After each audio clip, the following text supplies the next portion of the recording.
In the first place, it's not so easy to find your vagina. I mean, women go weeks, months, sometimes even years without looking at it. A high-powered businesswoman was interviewed and she said she didn't have the time. She was too busy. Looking at your vagina, she said, is a full day's work.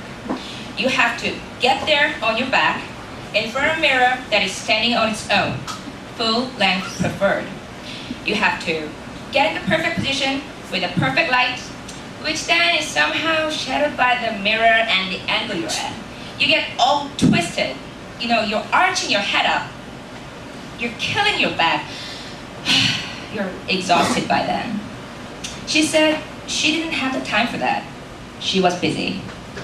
So there were vagina interviews, which became the Vagina Monologues. Over 200 women were interviewed.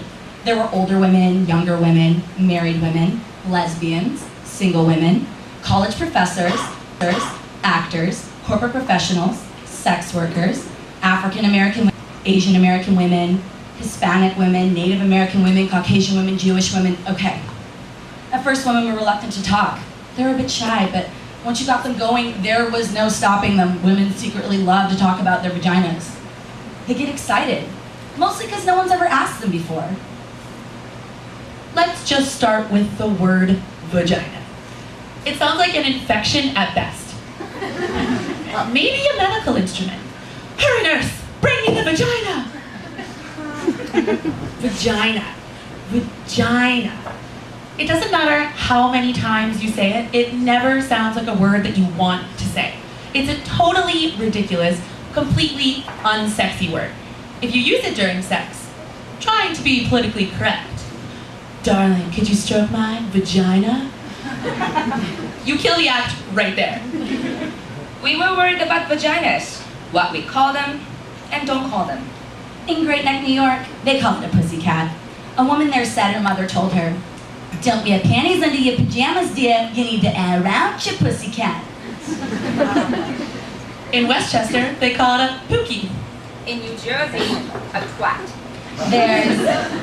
There's a powder box, a poopy, a poochie, a peepee, a poopaloo, a punani, a pal, and a peesh.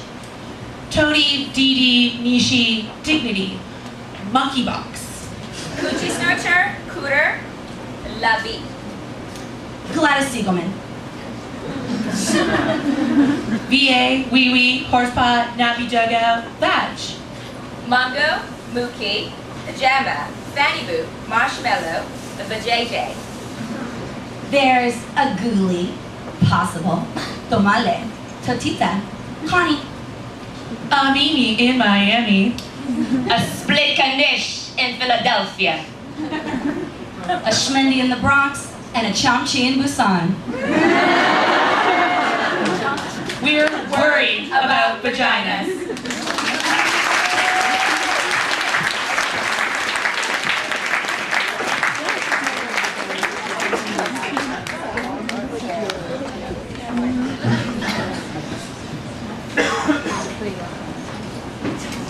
Story, and some are based on several women's stories surrounding the same theme. Sometimes a good idea became an outrageous one. This particular monologue is based on one woman's story, although the subject came up in every interview and was often fraught. The subject being hair. You cannot love a vagina unless you love hair. Many people do not love hair. My first and only husband hated hair. He said it was cluttered and dirty. He made me shave my vagina. It looked puffy and exposed and like a little girl. This excited him. When he made love to me, my vagina felt the way a beard must feel. It felt good to rub it and painful. Like scratching a mosquito bite. It felt like it was on fire. There were these screaming red bumps. I refused to shave it again.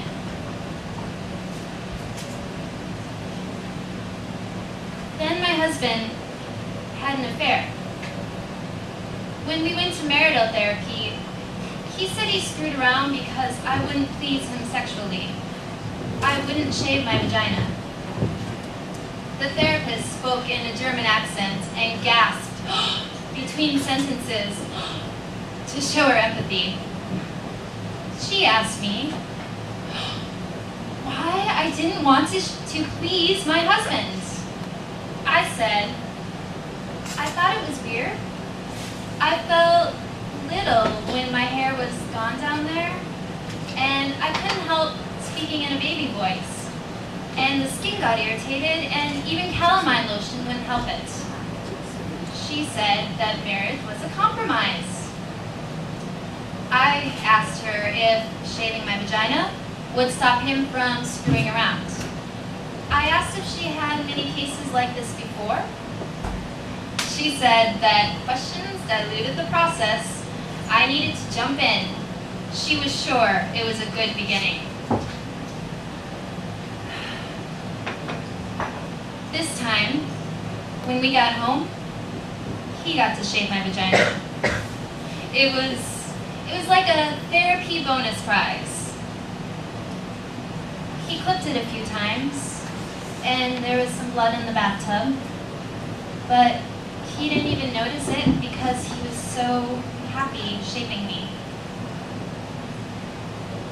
Then later, when he was pressed against me, I could feel his spiky sharpness sticking into me, my naked puppy vagina.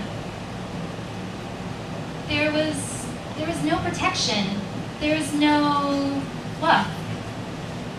I realized then that hair is there for a reason. It's the leaf around the flower. It's the lawn around the house. You must love hair in order to love a vagina. You can't pick the parts you want. And besides, my husband never stops screwing around.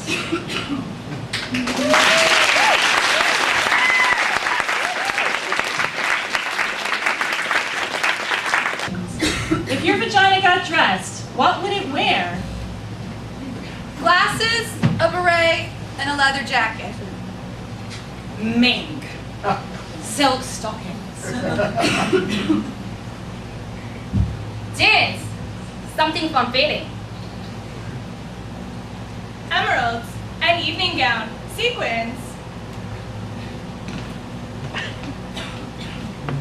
Armani only.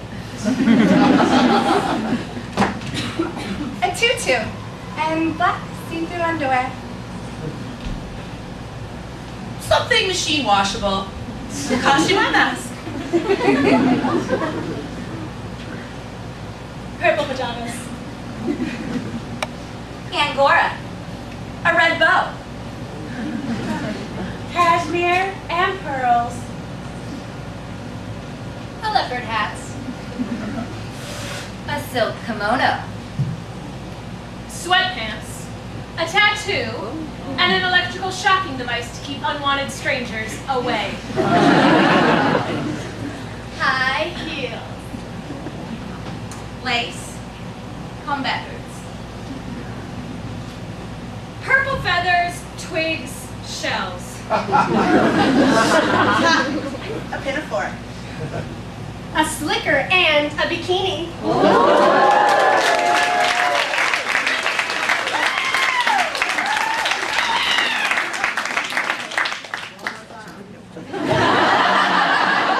If your vagina could talk, what would it say? 2 words. Slow down. Is that you? Feed me. I want. Yum, yum. Oh, yeah. Start again. No, over there. Lick me. Just stay home. Brave choice. Think again. More, please. Embrace me. Let's play. Don't stop! More! More!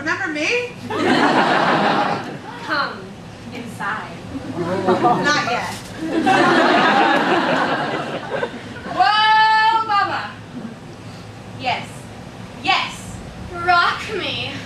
Enter at your own risk. Oh!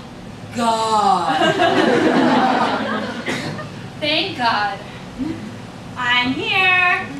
Let's go. Let's go. Find me!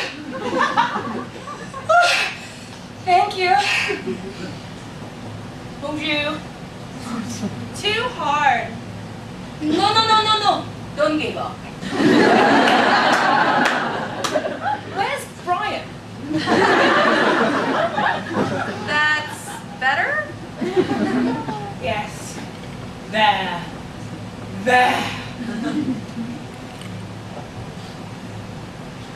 Pretty good.